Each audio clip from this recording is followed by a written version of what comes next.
my dears, and welcome back to my corner of the internet. I'm Shannon, and today I have another book talk video to share with you guys. And today we're going to talk about what I am going to go out on a limb right now and say is the best book I've read so far in 2019.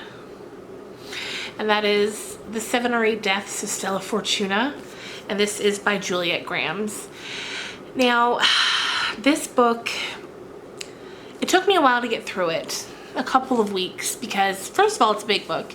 It's over 400 pages, almost 450, but aside from that, aside from the actual size of it, it's a big book in that it's a big story that spans over 100 years, and a lot of things happen. It's a very ambitious story, and this is this woman's debut novel, so my hat's off to this Juliet. What a fantastic story. It's also hard to read in some parts. It's disturbing and it's dark, but it's so good. So let me give you a brief synopsis about what this is about. I don't know how much I'm going to be able to go into details here because, like I said, it's a huge story that spans over a century, and we'd be here for hours, although I would love to sit and talk for hours about this book.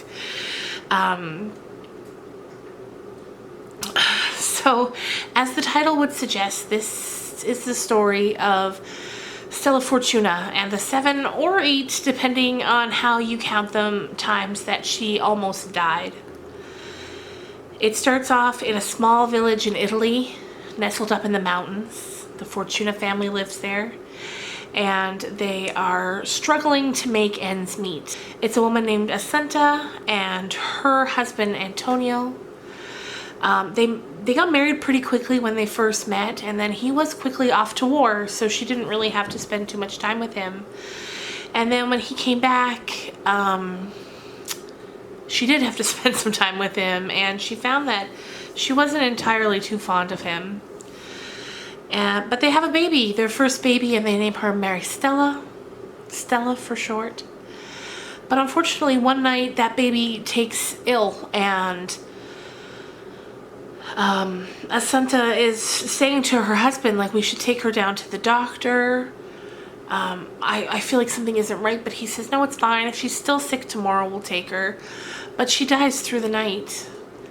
And that is the first Stella Fortuna for the Fortuna family, or this Fortuna family. It's a family name. Which kind of explains why the second time Assunta gets pregnant, when the baby's born and it's a girl, she is also named Mary Stella. Stella for short. And the name Stella Fortuna kind of translates into lucky star, which immediately is a very unlucky name to give a child. It's too much pressure. So from there, Stella's growing up. Another child is born, another little girl whose name is Satina. And also, while this is happening, Antonio decides that he's going to go to America to try and make a better life for his family. And he goes and he starts sending money back so that Assunta is able to buy food for her family and care for them. And then he comes home every so often, just long enough to impregnate Assunta again. So by the time that all is said and done, she has 4 children in total. And this is Stella, Satina, and then there's a Joey and a Louis. So as the children are being born and they're growing, Antonio's still in America, but eventually he stops sending them any money. And that leads to things being really rough for the family. Even though Assunta is doing all that she can, and as soon as the girls are old enough, they start working in the olive farms. And meanwhile, throughout all this time, while all this is happening, we get the first couple of near deaths of Stella. One of which happens when she's out back with her sister and they're feeding their pigs, and she gets attacked by one of the pigs and her stomach gets ripped open, and she gets rushed to the doctor in town, but nobody knows if they're going to be able to save her because it's a really bad injury. And Stella, and especially Stella's mom, start to think that maybe Stella is being kind of haunted by the ghost of the previous Maristella. And Assunta starts like putting blessings on her and charms on her to try to protect her from whatever evil eye seems to be out for her, whether that's the spirit of her deceased child or something else. You know, there's a lot of superstition in these small villages. And just every few years, there's this horrific accident or some just weird thing that happens that leaves Stella near death. And I don't want to get into each of them specifically because one of the things that I found really fun while reading it was seeing what was going to happen next. So I don't want to go through each of the deaths individually because we just wouldn't, or near deaths because we just wouldn't have enough time. But again, as time goes by, we see that not only Assunta doesn't like when her husband comes home from America, we see that the kids don't like it either. He's really weirdly aggressive with these children, like in really inappropriate ways. And we see Stella begin to form this opinion that she never, ever, ever wants to get married and she never wants to have children. Just in case there was even a slight chance that whoever her husband ended up being was anything like her father at all. She was not prepared to take that chance. So like I said, the money stops coming from Tony, and the girls are working in the factory. As the story carries on, we get to learn more about the sisters in general and the relationship together and whatnot. At the beginning of the book, we learn that we kind of get a present day look at the sisters, a very brief one when Stella's 100 and Satina would be like 98.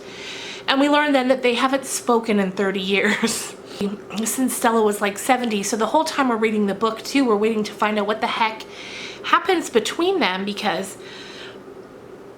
for most of the book up until the very end, they're the very best of friends, as close as two sisters could be. And also at the beginning of the book, we learned that this book is being written by Stella's granddaughter. So that gives us a hint that even though we know as we're reading that Stella does not want to be married, that something must happen because now she has a granddaughter. So her mind must change somewhere along the way. But back when they're girls, they're, like I said, thick as thieves, but there's always a little something between them because Stella is so beautiful. When she walks through town, everybody looks at her and, you know, just marvels in her beauty.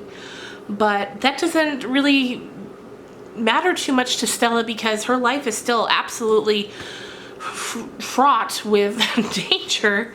You know, it doesn't make anything of the quality of her life.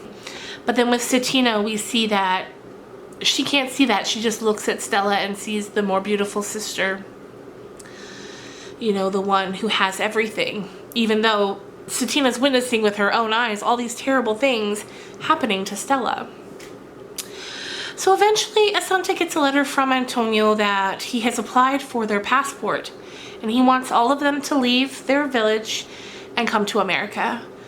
Assunta doesn't really want to because that would mean leaving her mother behind, her mother who is blind at this point. She wasn't in her younger years, but there's a point in the book where we see how she becomes blind, and it is gruesome.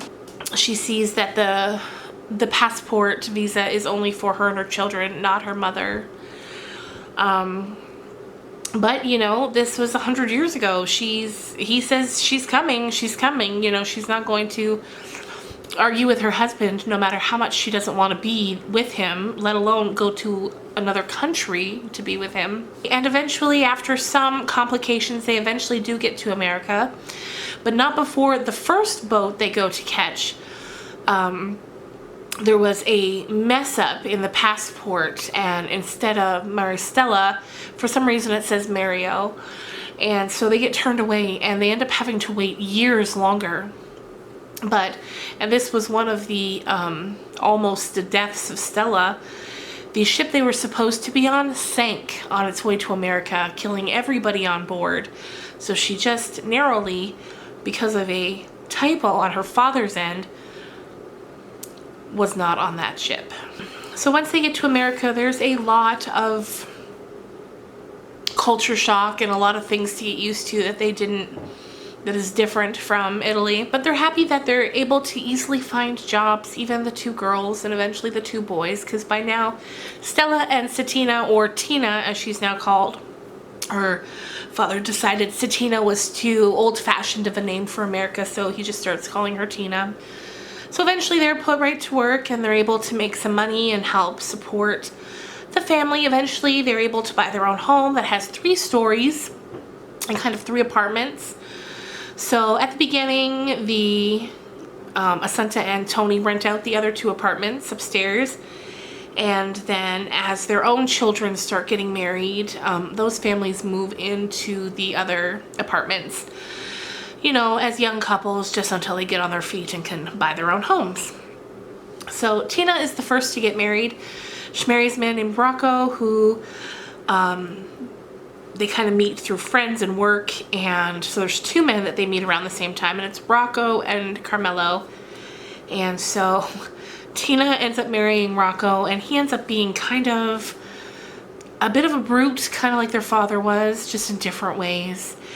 Anyway, Carmelo sets his eyes on Stella, and he is very handsome, and he just has a really nice personality, and he immediately starts asking Stella to marry him, and she keeps telling him no.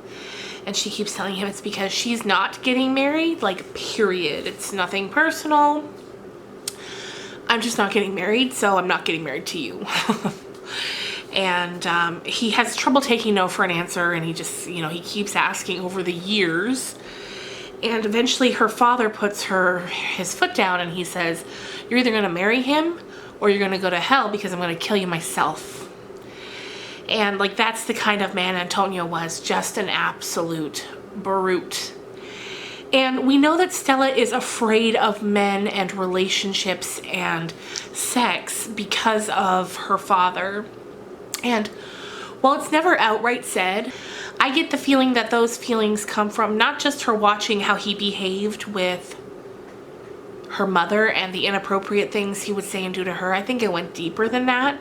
I think that perhaps her and Tina were molested by him. And then that feeling kind of gets reaffirmed later on in the book when Stella walks in on him molesting her niece.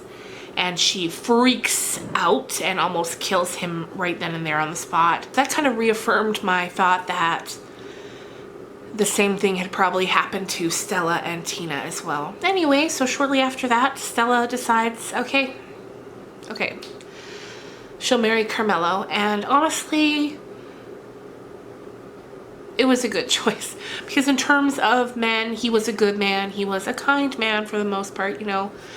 However, they go on their honeymoon, and she refuses. She refuses to be intimate with him. And he's like, this is insane. Like, you're my wife now. Like, we have to do this. We're going to make babies. It's going to be fine. Until eventually, right before the end of their honeymoon, she kind of just gives in and let him do what he wants to her. And it's just a very sad scene. And from then on, she's kind of like sort of broken about it. She just lets him do whatever, and she's quickly pregnant. The first baby they have ends up dying, I think during birth, like it was a stillbirth. But after that, she goes on to have 10 living children. And for someone who didn't want any, that's a ton. Even for someone who did want some, that's a ton.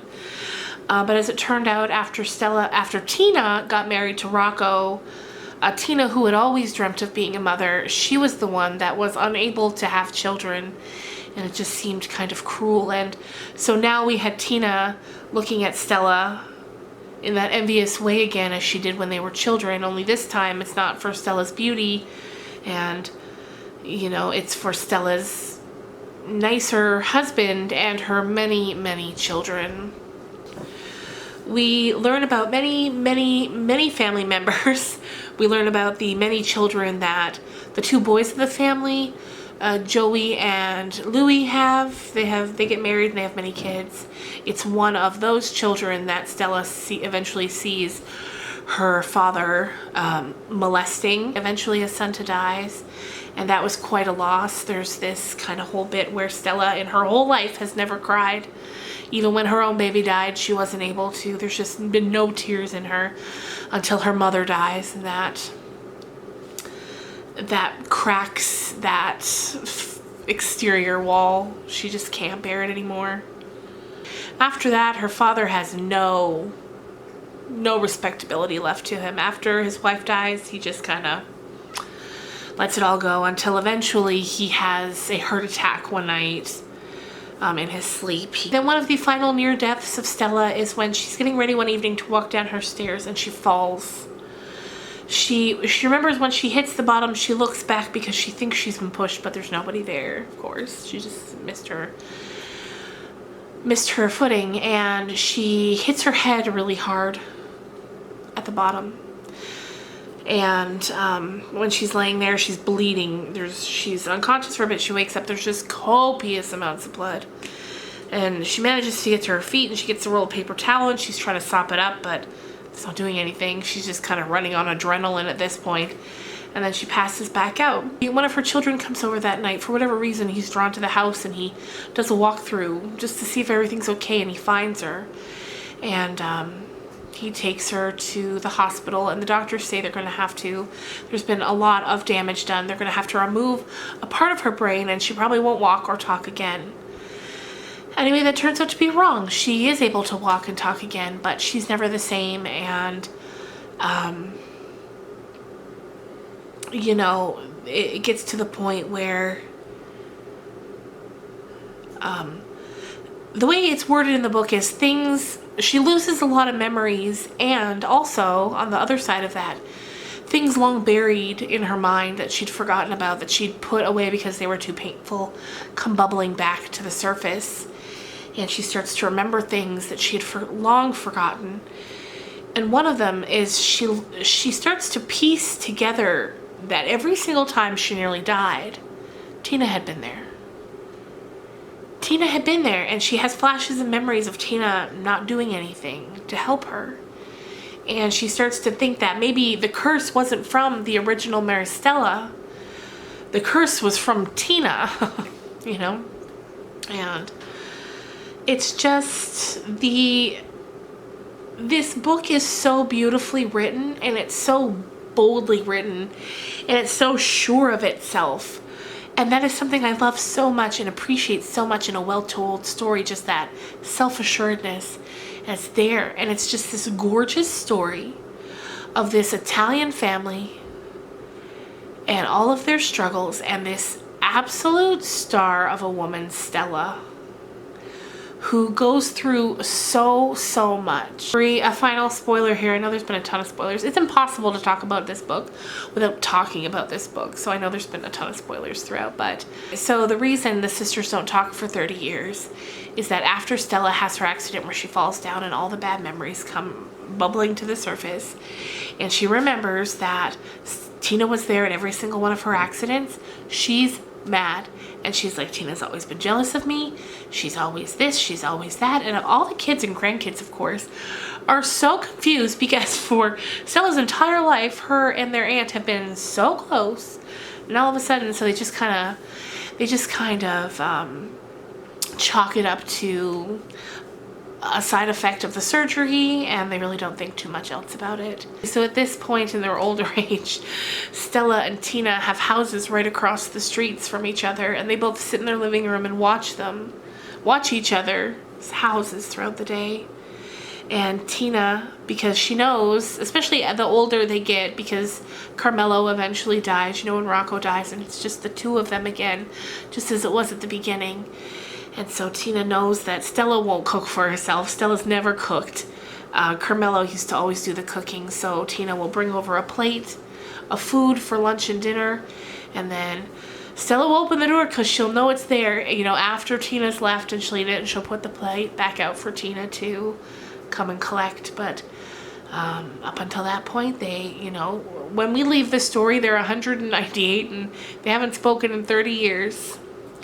And yeah, so the story is narrated by one of Stella's grandchildren, and it's just beautifully told, beautifully researched. In fact, at the end of the book, there's an author's note where she talks about all of the materials that she used to research this, and that it's kind of, you know, loosely based on, you know, her own family history. Like, it's fiction, of course, but, you know, using the inspiration from her own Italian family. And if you read one of my recommendations this year, let it be this book. It is so good. This book talk, it can't do it justice because there's no way I could get into all of the things that happen. All of the things. And it's a big book, but it's easy to get through. Even though it took me a while, it was because I wanted to process it and digest it properly. It's so good.